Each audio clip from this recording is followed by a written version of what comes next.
예수님 당시 유대교의 종교 지도자들은 예수님의 가르침 그리고 행하시는 일들에 대해서 좀 상당히 불만이 많았던 것 같아요.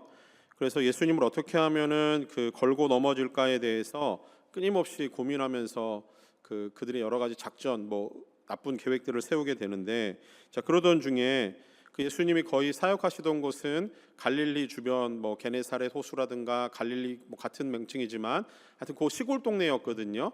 그러다 보니까 이 소문이 아마 예루살렘까지 퍼졌던 것 같고, 시골 동네에 있던 유대교 종교 지도자들로는 예수님의 이 어떤 행하는 것들을 보면서 도저히 막을 길이 없었다라고 판단을 했던 것 같습니다. 그래서 유대교에서부터 온 유대교의 종교 지도자들이 오늘 본문에 나오는 정결법이라는 것을 통해서 이제 예수님을 걸고 넘어뜨리려고 하는 시도를 하게 됩니다. 유대교의 정결법이라는 것은 그냥 거룩한 하나님의 백성으로 하나님께 예배 드리기 위해서는 일상생활 가운데서 자신의 삶을 정결하게 유지해야 되는 그런 일종의 전통과 같은 율법들이 있었어요. 예를 들어서 정결법에는 죽은 동물의 시체를 만지거나 죽은 사람을 접촉하는 것은 부정하다라고 여겼습니다. 그래서 이 부정을 해결하기 위해서는 며칠의 시간이 걸렸고, 또 그것을 해결하기 위해서는 특별한 정결 예식을 치러야 했습니다. 이뿐만이 아니라 죽은 짐승의 고기를 먹는 것도 부정한 것이었고, 그래서 음식을 먹으면 부정하게 되는 몇 가지 음식들이 있어서 음식을 먹는 것도 제한을 받았습니다. 뿐만 아니라 이 몸에 나는 종기 같은 이 피부병, 또 전염병과 같은 것들도 사람을 부정하게 만든다라고 생각을 했어요. 그 중에 피 흘리는 것, 그리고 피에 접촉하는 것도 부정하다라고 생각을 했습니다. 그렇게 생각해 보면은 매월 정기적으로 우리 자매님들 생리라는 것을 하게 되는데, 그게 유대교의 전통을 따르면은 부정함이에요. 그래서 그 부정함도 그렇고, 또 어머니가 아이를 출산하는 과정에서도 자연스럽게 피를 흘리지 않습니까? 그것도 일종의 피 흘리는 부정함으로 간주했습니다. 이렇게 보면 되게 몰상식한 사람들이 정해놓은 율법처럼 느껴지지만, 이 정결법 자체는 하나님이 이스라엘 백성들에게 주신 법이에요. 말씀이에요.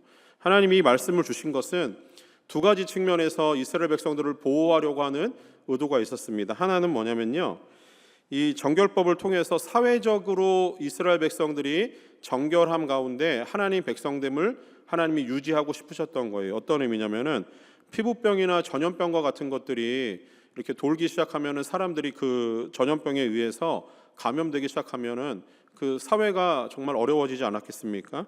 그래서 그것을 보호하기 위해서 공동체를 보호하려고 한 하나님의 의지가 이 정결법을 통해서 드러나기도 하고요.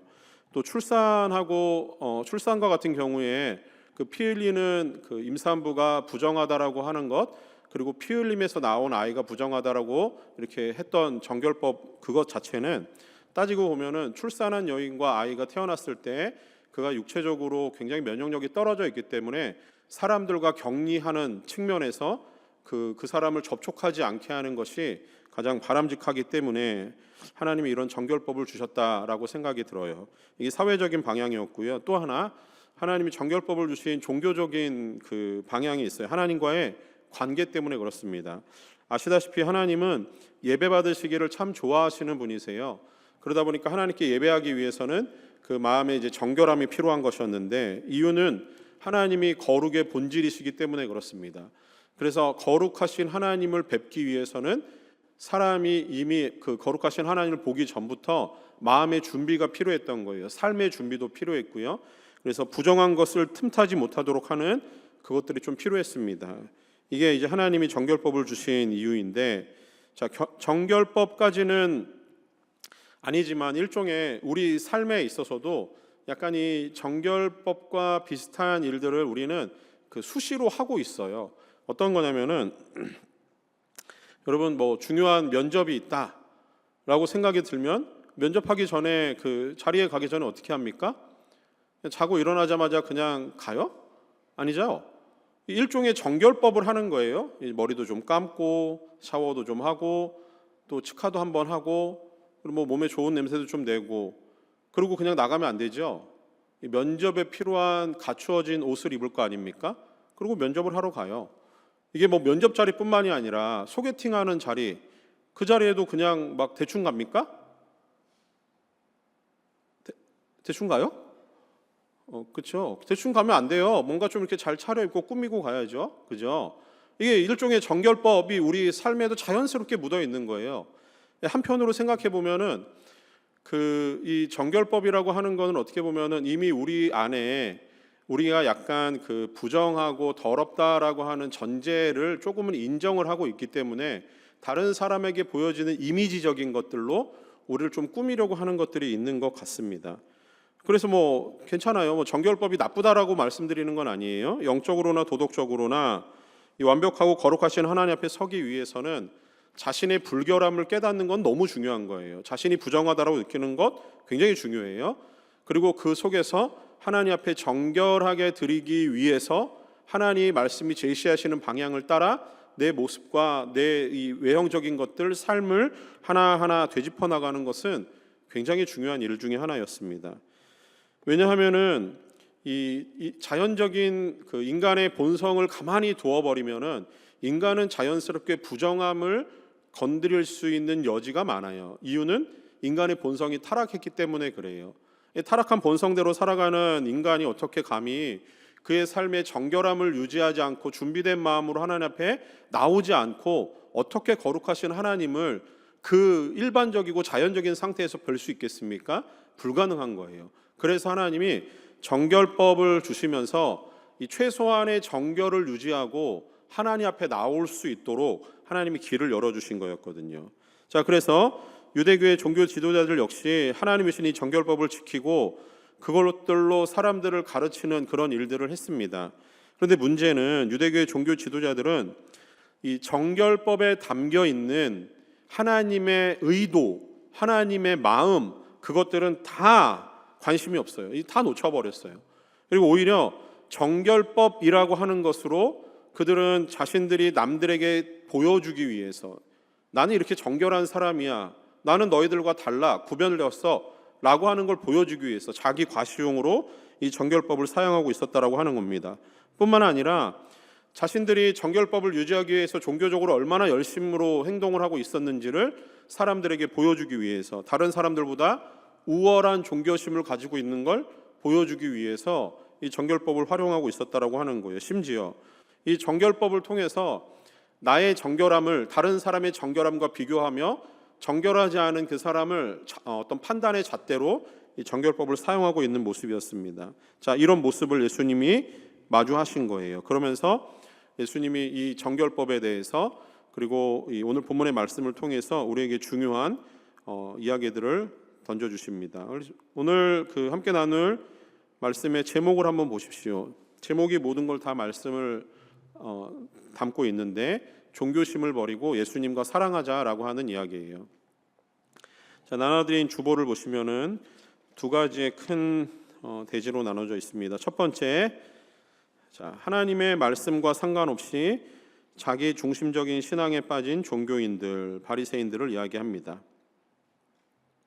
자, 오늘 말씀에서 예수님은 사람의 본성에 대해서 아주 중요한 한 가지를 지적을 하시는 게 본문의 16절 말씀에 나와요. 16절 말씀에 보면은 사람 안에서 나오는 것이 사람을 더럽게 하는 것이니라 하셨다라고 이렇게 말씀을 하십니다.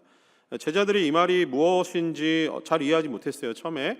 그래서 따로 이제 집에 들어가서 예수님께 또 물어봅니다. 예수님, 아까 그 말이 무슨 말이죠?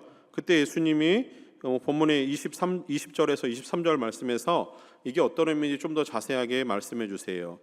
자, 또 이르시되 사람에게서 나오는 그것이 사람을 더럽게 하느니라. 속에서 곧 사람의 마음에서 나오는 것은 악한 생각 곧 음란, 도둑질, 살인, 간음, 탐욕, 악독, 속임, 음탕, 그다음에 질투, 비방, 교만, 우매함이니 이 악한 것이 다 속에서 나와서 사람을 더럽게 하느니라. 이렇게 해요. 그러니까 사람의 속에서 나오는 거는 다 더럽다라고 예수님이 규정을 하신 거예요. 자, 이 말씀의 뜻은 사람의 마음은 아까도 말씀을 드렸지만 자연적인 상태 자체가 죄로 인해서 타락한 상태이기 때문에 그 본성, 마음에서 나오는 것들은 악하다라고 하는 겁니다. 사람 안에서 나오는 것이 그래서 부정한 거였어요. 그러니 사람들은 자연스러운 상태에 놔두면은 악한 생각, 악한 욕망을 따라가고 악한 행동을 하는 것은 지극히 당연한 일이라고 하는 겁니다. 물론 우리 주변에 보기에 따라서 선천적으로 굉장히 착하고 순한 사람들이 있어요. 그렇죠? 그리고 남을 잘 도와주고 사람을 배려하는 사람이 있습니다. 그런데 그 사람이 예수 믿고 있지 않은 상태라고 하면 그 사람의 본심조차도 결국은 다 자기 중심적인 마음 안에서 그 일을 하고 있다라고 하는 거예요. 이 쉽게 어떻게 증명이 되냐면은 이 세상 가운데 전쟁과 불화가 언제든지 일어나고 있는 것을 보면은 이 사람의 마음은 본래부터 악하다라고 하는 겁니다. 사람의 마음에 있는 죄가 언제나 불화하게 만들고 그리고 다른 사람과의 관계를 흔들고 깨뜨리는 것은 우리가 너무 많이 보게 되죠.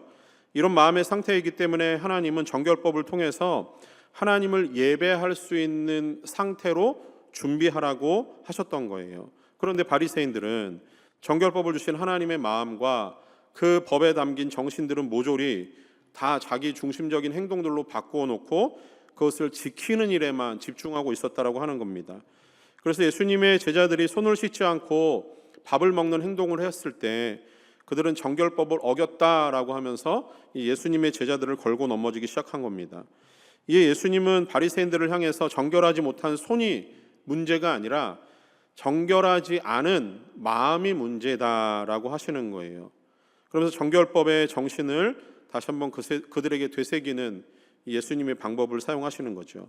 자, 그러면서 예수님은 바리새인들이 얼마나 그 이중적인 삶의 모습으로 살아가고 있었는지를 지적을 합니다. 마치 그들이 정결법이라고 하는 하나님의 말씀에 깊이 심취해 있는 것처럼 그들이 생각을 하고 살아가는 그들의 태도가 얼마나 그들이 하나님 말씀에서 멀어졌고 정신없고 마음을 빼앗긴 상태였는지 예수님이 지적을 하시는 거예요. 바리새인들은 하나님의 계명을 잘 지키는 것이 그들의 삶에서 첫 번째로 중요한 일이었습니다. 그래서 하나님의 말씀을 잘 지키면, 율법을 문자 그대로 잘 지켜내면은 당시 그들이 로마의 압제 안에서 살아가고 있었기 때문에 하나님의 말씀을 잘 지키시면 다시 한번 자기들을 다윗의 왕국으로 회복하실 것이다 라고 하는 일종의 믿음이 있었어요. 이유는 그들이 망한 이유가 하나님의 말씀에서 떠났고 말씀을 지키지 않았기 때문이라고 생각했기 때문이거든요.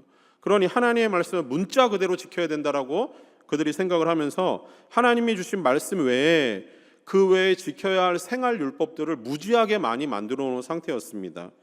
자, 예수님은 그들의 마음을 아세요. 바리새인들은 하나님의 계명을 철저히 지키는 일을 생명처럼 중요하게 생각하고 있었던 사람들이었기 때문에, 자, 그런데 예수님이 한 가지 딱 건드리는 포인트가 있습니다.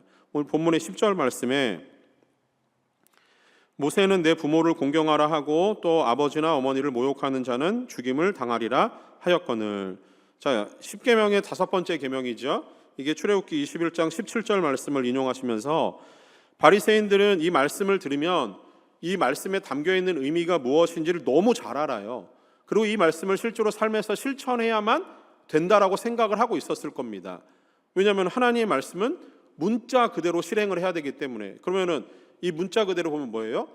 부모를 공경하지 않으면 죽임을 당해야 되는 거죠. 그렇죠? 자, 그러면서 예수님이 이 말씀을 끄집어 내시면서 바리새인들의 이제 양심을 건드려 버립니다. 11절 말씀에 보면은 바리새인들이 가지고 있는 하나님의 말씀을 뛰어넘는 그들의 전통이 하나 있었는데, 너희는 이르되 사람이 아버지에게나 어머니에게나 말하기를 내가 드려 유익하게 할 것이 고르반 곧 하나님께 드림이 되었다고 하기만 하면 그만이라 하고, 이거예요. 자, 그들이 만들어 놓은 생활 율법 중에 고르반이라고 하는 일종의 맹세의 표현이 있습니다. 이게 뭐냐면은 고르반은 하나님께 드리기 위해 거룩하게 구별한 헌물을 의미해요. 이게 뭐 돈이 될 수도 있고요, 말 그대로 물건이 될 수도 있어요. 원래 이 용어는 그 하나님을 높이기 위해 그 하나님께 보여주는 충성, 헌신을 의미하는 표현이었습니다. 그런데 바리새인들은 이 의미를 문자 그대로 가지고 와서 이것을 가지고 하나님의 말씀을 왜곡하기 시작을 합니다. 자, 무엇이든지 하나님께 드려지는 것이 있으면 그것이 세속적인 용도로 사용되지 못하도록 금지하는 명령으로 그들이 맹세하는 마음으로 어떤 것을 가지고 고르반이라고 외치면 그건 곧 하나님의 거가 되는 거예요. 예를 들어서 뭐 이 셀폰이 있는데 이걸 이제 고르반 그러면 이제부터는 하나님 거예요. 이거는 세속적인 용도로 사용할 수 없는 아주 특별한 성물이 된 겁니다. 자, 그런데 그들의 문제는 뭐였냐면요, 부모가 자식의 도움이 필요할 때가 있어요. 그래서 자식에게 도움을 요청했는데 이 바리새인들은 고르반, 곧 내 재산은 이미 하나님께 고르반, 하나님께 바쳐졌다, 하나님의 성물이 되었다라고 해버리면은 부모에 대한 공경을 다하지 않아도 되는 면책이 주어지는 그것으로 활용하고 있었다라고 하는 겁니다. 그러니까 하나님의 말씀은 부모를 공경을 하라고 했는데 그 부모를 공경할 양식이든 재물이든 물건이든 그것을 고르반이라고 맹세하는 순간 그것은 하나님의 것이기 때문에 언터처블이에요. 건드리면 안 되는 거예요. 이제부터는 부모를 봉양하지 않아도 되는 거예요.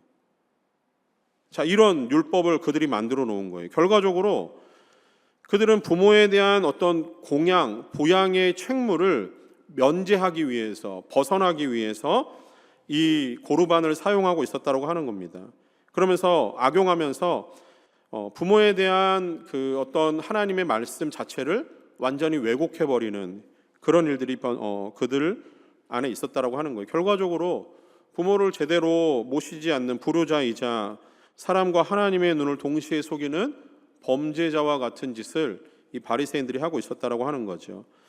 유대 전통에서 부모 공경은 특히 노년의 부모의 신체적인 필요를 돕는 것은 굉장히 중요한 하나님의 법이었고 하나님의 사랑을 실천하는 가장 중요한 덕목입니다. 자, 그런데 하나님의 말씀에 담긴 정신과 의도를 자기들의 종교심으로 가장하여 변질시켜버린 것에 대해서 예수님이 지적하시는 거예요. 그러면서 너희가 전한 전통으로 하나님의 말씀을 폐하여 버렸다라고 그들에게 지적을 하시고 그들은 위선자처럼 취급을 하시는 거죠. 자, 예수님은 자기 중심적인 그 이기적인 신앙심에 젖어 있는, 그러면서 동시에 종교적인 열심과 열정만으로 살아가고 있는 이 종교인들을 향해서 엄중하게 꾸짖으시는 부분입니다. 하나님의 말씀에 담긴 하나님의 마음은 헤아리지도 않으면서 오직 자신의 경건과 열심을 다른 사람에게 보여주기 위한 방법으로, 수단으로 사용하는 종교인들을 향해 하시는 말씀이에요. 하나님이 정말 기뻐하시고 즐거워하시는 것이 무엇인지는 관심에도 없으면서 자기가 하고 싶은 대로 신앙생활하고 있는, 그러면서 나는 예수님을 잘 믿는 사람이야 라고 착각하고 있는 종교인들을 향해서 예수님이 지적하시는 겁니다. 이게 실제로 남 일이 아니라 이제 저를 비롯해서 우리 신앙생활 가운데 신앙 공동체 안에 잘못된 신앙의 태도를 가지고 있는 우리들의 모습입니다. 자, 하나님의 은혜를 좀 생각해 볼 때 하나님의 은혜를 우리가 쉽게 사역과 봉사라고 하는 것으로 갚을 수 있다라고 생각하는 잘못된 신앙의 태도들이 있어요. 우리 중에 대부분은 하나님이 나를 사랑하셔서 구원하셨다라고 하는 구원의 확신을 가지고 있을 겁니다. 그리고 구원에 감사하는 마음을 가지고 살아갈 거예요. 그러다 보니까 하나님의 은혜가 얼마나 크고 놀라운 것인지도 잘 알아요. 나 같은 죄인 살리신 하나님의 은혜 노래하면서 아무 공로 없이 받은 구원이 얼마나 귀한 것인지, 그 구원이 부끄럽지 않기 위해서 나도 하나님을 위해서 무엇을 해야 한다라고 생각할 때가 있습니다. 자, 그러면서 교회 안에서건 교회 밖에서건 봉사하고 사역할 곳을 찾습니다. 그렇게 하나님의 은혜에 보답하는 마음으로 사역하고 우리는 봉사합니다. 그리고 그것을 통해서 만족을 느끼고 그 사역과 봉사를 통해서 우리 마음에 일종의 자부심도 생기고 믿음도 좋아지는 것처럼 느끼게 될 때가 있죠. 마치 내가 무엇을 해서 하나님이 보신 구원의 은혜에 보답한 것 같은 일종의 착각에 빠질 때가 있습니다. 그러다 사역과 봉사를 중단하고 나면 어떤 일이 생깁니까? 내 신앙은 다시 내리막길을 걷고 있다라는 또 그런 마음의 죄책감이 생겨요. 내가 하나님을 향해서 아무것도 하지 않고 있다라고 하는 마음의 죄책감이 생긴다면 하나님의 은혜가 무엇인지 잘 모르고 있는, 그냥 일반적으로 신앙생활에 집중하고 있는 종교인 되어가고 있는 것이니 경계해야 합니다. 내가 그 신에게 받은 은혜가 있어서 그것을 나의 종교 생활을 통해서 보답할 수 있다라고 생각하는 것은 세상의 모든 신들이 가지고 있는 일반적인 생각입니다. 나의 종교적인 열심과 나의 의로움이 내가 숭배하고 있는 신을 기쁘게 할 수 있을 것이라고 생각하는 것은 다른 종교에도 있는 모습이에요. 그래서 우상을 섬기는 사람들은 그 우상을 어떻게 하면 기쁘게 할까, 그 우상이 어떻게 하면 화를 낼까 걱정하면서 늘 근심 걱정하는 마음으로, 그리고 그들의 열정과 열심은 그 우상을 기쁘게 하는 일 때문에 그들의 종교적인 신앙생활을 하고 있는 사람들입니다. 그러다 보니까 때를 따라서 이 자기가 섬기고 숭배하는 우상이 싫어하는 일들을 하면은 저주를 받고 벌을 받을 것이라는 두려움에 빠지죠. 그래서 그것을 해결하기 위해서 많은 재물을 그 앞에 갖다 바쳐야만 한다라고 생각을 합니다. 재물뿐만이 아니에요. 그 우상을 위로하기 위해서 자신의 몸도 희생해야 된다라고 하는 생각을 갖게 돼요. 사랑하는 여러분, 하나님의 은혜를 고작 내가 이 땅을 살아가면서 몇 시간 나에게 주어져 있는 어떤 행동으로 보답할 수 있다라고 여러분 생각하십니까? 오해입니다. 찬송가 304장 자막을 띄워주시면은 이렇게 우리에게 304장은 하나님의 은혜가 무엇인지를 얘기해요. 3절에 보면은 글씨가 진짜 안 보이네요. 하늘을 두루마리 삼고 바다를 먹물 삼아도 뭐래요? 하나님의 사랑은 다 기록할 수 없대요. 여러분, 이걸 한번 가만히 묵상해 보십시오. 하나님의 사랑이 얼마나 크기에 하늘을 종이 삼고 바다를 먹물 삼아서 그 사랑을 기록한다 해도 기록할 수 없다라고 합니다. 사랑하는 여러분, 하나님이 우리에게 베푸신 은혜의 특징을 너무너무 잘 보여주는 찬양이에요.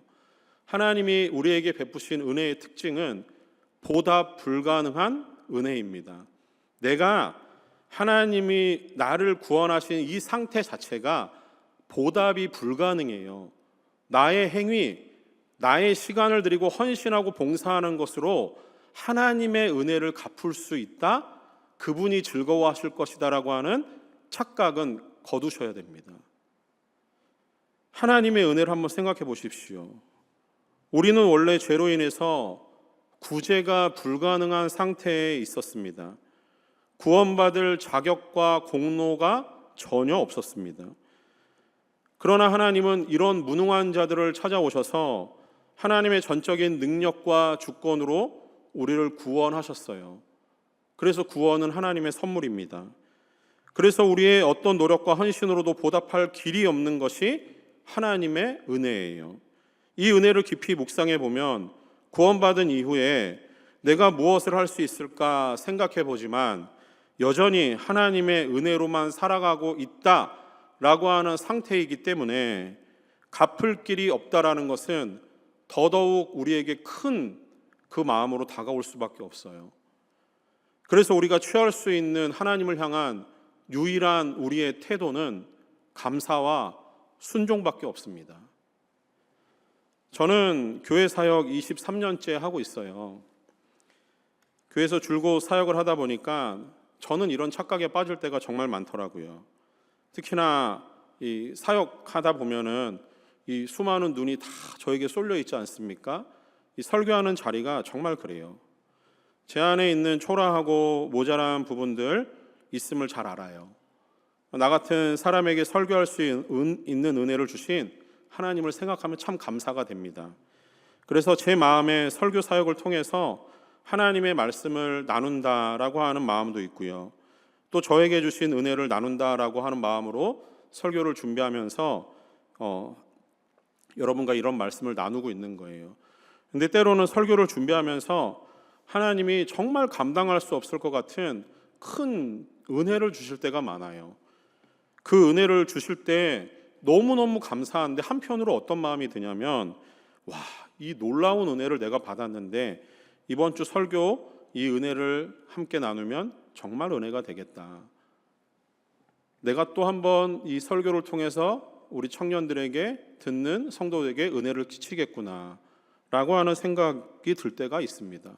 교만한 마음이죠. 제가 무엇을 하겠다는 그 마음, 그런 마음과 함께 설교하고 내려와서 성도님들이 이런 말을 해요. 은혜 많이 받았습니다. 오늘 설교 참 고맙습니다. 좋았습니다.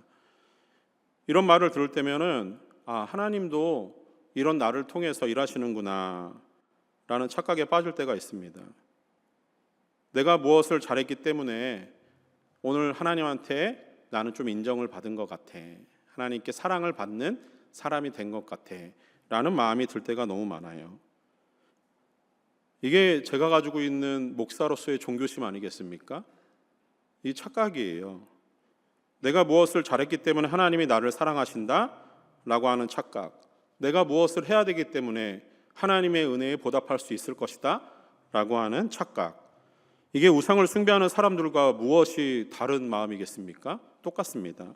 오늘 본문에 나오는 바리새인들처럼 하나님의 말씀을 모두 자기 중심적으로 끌고 와서 하나님은 없고 오직 자신의 자랑과 의의만 드러나도록 하는 모습과 제가 가지고 있는 태도가 별반 다르지 않더라고요. 그때 하나님이 제게 주신 말씀이 하나 있는데 고린도전서 15장 31절 말씀입니다. 형제들아, 내가 그리스도 예수 우리 주 안에서 가진 바 너희에 대한 나의 자랑을 두고 단언하노니 나는 날마다 죽노라. 하나님께 가까이 다가가면 다가갈수록 깨닫는 게 하나 있어요. 내 죄가 얼마나 깊고 그것이 얼마나 무거운 것인지를 깨닫게 됩니다. 사도 바울은 그것을 잘 알았어요. 자신의 자랑과 욕심, 세상에서 얻게 될 명예욕이 없어서가 아니라 그런 욕망들과 싸우면서 예수님의 은혜만을 의지하려고 했던 사도 바울의 삶이 묻어있는 이 말씀입니다. 이 말씀을 묵상하다 보니까 한 가지 꽝 부딪히는 게 뭐였냐면은 죽은 자는 말이 없거든요. 나는 날마다 죽노라 그러잖아요. 죽은 자는 말이 없어요. 예수님과 함께 십자가에 못 박힌 제가 무슨 자랑과 무슨 욕망으로 하나님의 은혜를 갚겠습니까? 갚을 수 없어요. 착각하는 겁니다. 다만 하나님의 은혜로 살아가고 있다라고 하는 것 자체가 우리에게는 큰 은혜가 되고 기쁨과 감사가 돼야 되는 겁니다. 사랑하는 여러분, 특히 교회에서 이런저런 사역을 감당하는 우리 청년들, 특히 우리 목사님들, 그리고 앞으로 사역을 감당하게 될 우리 사랑하는 청년분들, 그리고 우리 목원님들, 개인적인 사역과 봉사로 하나님의 기쁨이 될 것이라고 하는 그런 착각 버리십시오. 그것이 나의 신앙을 설명하는 것이 될 수도 없고요, 나의 신앙의 자랑이 되어서도 안 되는 겁니다. 그걸로 신앙의 열심과 헌신을 측정하여서 하나님께 보답할 수 있는 길이라고 그런 생각이 조금이라도 내 마음에 있다면은 종교적인 열심으로 변질되기 쉬운 마음입니다. 바리새인처럼 종교적인 껍데기만 남고 마음은 하나님에게서 멀어져서 하나님의 은혜를 놓치는 그런 사람이 되기 쉽습니다. 이런 자기 열심과 사역하는 방법으로는 나의 의와 종교심만이 드러날 뿐이지 정작 중요한 하나님의 마음, 하나님의 사랑이 그 안에 흘러가지 않을 그런 상태가 될 확률이 높습니다. 자, 그러면 어떻게 해야 될까요? 두 번째입니다. 종교적인 열심을 버리고 그래서 예수님과 사랑하자라는 거예요. 예수님은 이런 바리새인들의 종교적인 열심이 하나님의 말씀을 뭉개고 자기들의 종교적인 의를 드러내는 것에 대해 해법을 제시합니다. 이 해법은 바리새인들에게는 굳이 따로 말씀하지 않으세요. 그리고 오직 예수님과 따르고 있는 그리고 집에 함께 모인 특별한 사람들에게만 예수님이 이 방법을 알려주세요. 19절 말씀인데요. 본문의 19절, 이는 마음으로 들어가지 아니하고 배로 들어가 뒤로 나감이라 이러므로 모든 음식을 깨끗하다 하시니라. 자, 이전까지 하나님의 말씀인 율법에서는 사람을 부정하게 하는 음식들도 있었습니다. 그런데 예수님은 19절에서 이렇게 말씀하세요. 이러므로 모든 음식물을 깨끗하다 하시니라. 자, 이 말씀은 예수님이 지금 하나님의 말씀인 율법적으로 부정하게 만들어 하나님 말씀하신 부정한 음식이 있음에도 예수님은 지금 뭐라 그러세요? 모든 음식은 깨끗하다. 자, 예수님은 지금 이 말씀을 하시는 거예요. 근데 이러므로라고 하는 것을 제껴놓고 없이 그냥 모든 음식은 깨끗하다 이러시면은 예수님은 지금 정면으로 하나님의 정결법에 대해서 도전하시는 건데, 자, 여기서 이러므로가 중요해요. 이러므로는 뭡니까? 앞에 있는 모든 내용을 포괄하는 거죠. 이러므로 모든 음식물은 깨끗하다라고 말씀하시는 거예요. 지금 예수님은 이런 말씀을 하시는 거예요. 18절에서부터 보면은 사람의 입으로 들어간 음식물은 사람의 마음을 터치하지 않아요. 그냥 그것은 입으로 들어가서 위장을 거쳐서 배설물로 나갑니다. 사람의 마음을 건드리지 않아요. 자, 그런데 그러니 이 예수님이 하시는 말씀은, 자, 이제 음식물은 이제부터 깨끗하다. 예수님은 이제부터 모든 음식물을 섭취해도 된다라고 말씀하시는 거예요. 자, 예수님이 도대체 누구이기에 율법에서 부정하다라고 정해놓은 것까지도 예수님이 이제는 섭취해도 된다, 깨끗하다라고 말씀하실 수 있을까요? 우리가 예수님이 이전에 어떤 일을 하셨는지 한번 생각해 봅시다. 예수님이 누구신지가 분명히 드러나요. 예수님은 귀신들을 제압하고 쫓아내셨습니다. 영적 세계를 다스리시는 왕이 누군지를 드러내는, 그분이 영적 세계의 통치자라고 하는 것을 보여주는 사건이었어요. 바람과 파도를 말씀으로 잔잔하게 하셨어요. 모든 자연과 우주 만물이 다 그분의 말씀 앞에 순종하는 모습입니다.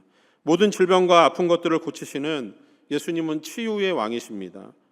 물고기 2마리와 떡 5개로 5,000명을 먹이신 생명의 주인이시며, 그리고 음식을 공급하시는 참된 생명의 공급자가 예수님이심을 보여주셨어요. 심지어 죽은 아이를 살리시고 피 흘리는 부정한 여인을 접촉하시며 모든 부정을 다스리시는 거룩하신 분이 바로 예수님이심을 예수님은 우리에게 보여주셨습니다.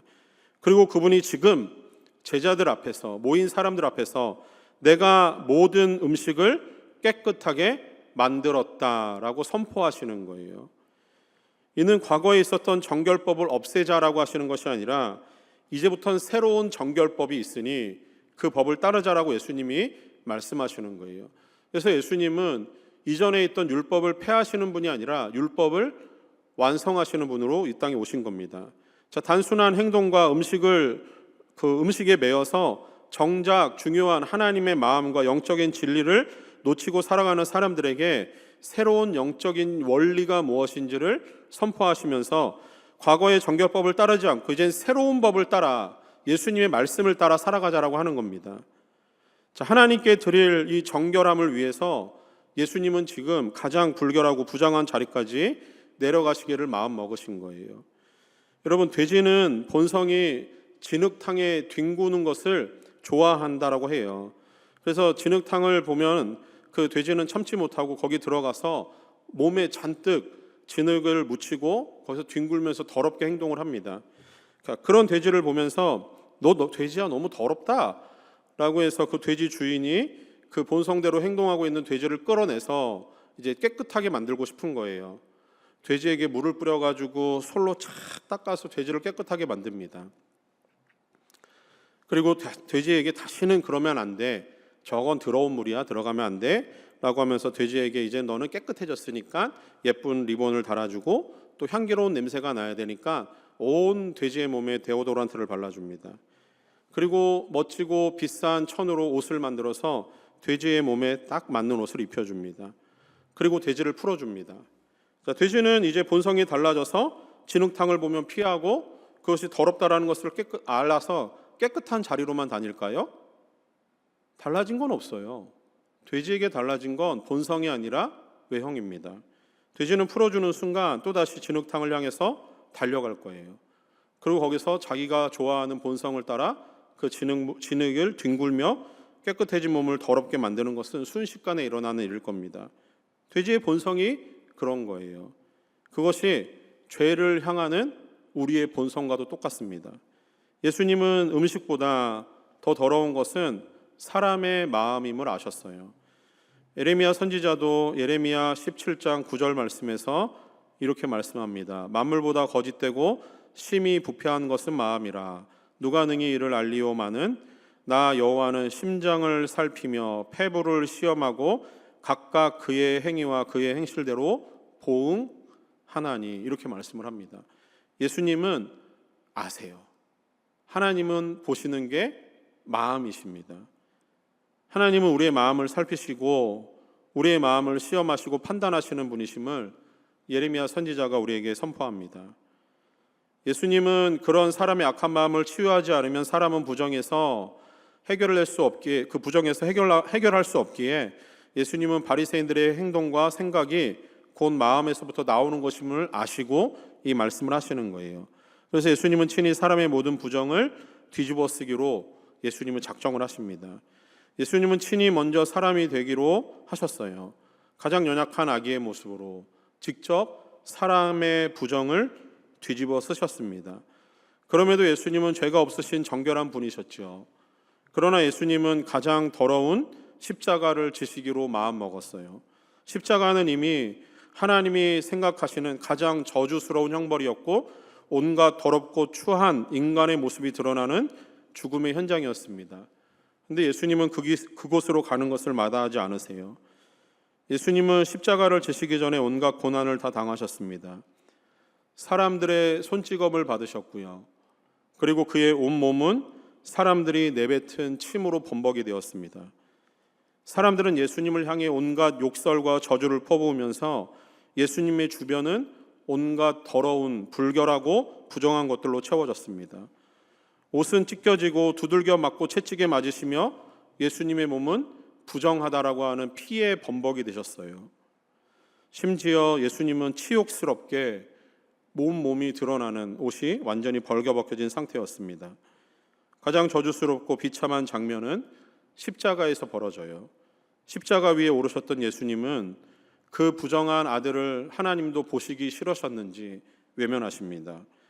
이 모든 예수님의 행동은 도저히 하나님께 바쳐질 제물의 상태가 아니었어요. 본래 하나님께 바쳐지는 제물은 가장 정결한 것이어야 됐거든요.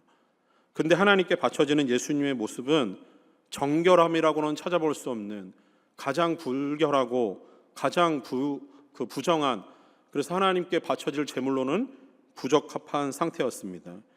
예수님의 겉모습은 마치 가장 더럽고 추악한 사람의 모습이었어요. 그것이 죄를 지은 우리의 모습이고 우리 안에 남겨져 있는 죄악의 본성의 모습입니다. 예수님은 그 모든 것을 끌어안으셨습니다. 왜 하나님이 이렇게까지 그의 아들을 부정 가운데 두셨을까? 고린도후서 5장 21절 말씀이 우리에게 이렇게 말씀합니다. 우리 같이 한번 읽어볼까요? 고린도후서 5장 21절 시작.